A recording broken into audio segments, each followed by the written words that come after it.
Now, Dar es Salaam is Tanzania's largest and richest city and an economic hub in the east of Africa. Its name means haven of peace, and it's known for its picturesque harbor, beautiful beaches and historical buildings. But as the city is developing, so too is the skyline, with some of those old buildings being knocked down to make way for skyscrapers. And not everyone is happy about it, as Focus on Africa's Tulanana Bohela reports. This is what is left of Light Corner building. It is one of 5 historic buildings demolished by the city in the last weeks. Almost every corner of the city is under construction.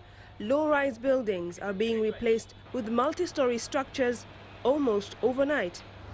I'm in one of Dar es Salaam's old buildings that is almost 70 years old, and as you can see here, it's in a bad state of disrepair. The ceiling board has completely given away. There are gaping holes in it, and the wooden boards are rotting away.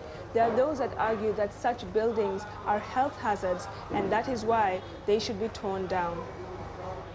A majority of Dar es Salaam's historic buildings are managed by the National Housing Corporation. It says no building is torn down without consultation with the Antiquities Department at the Ministry of Tourism. Under the Antiquities Act, buildings of more than 100 years old automatically become heritage sites. The law says any changes must be made after consultation with the Ministry of Tourism. However, there are some who say the law is not clear enough and that people are taking advantage of that.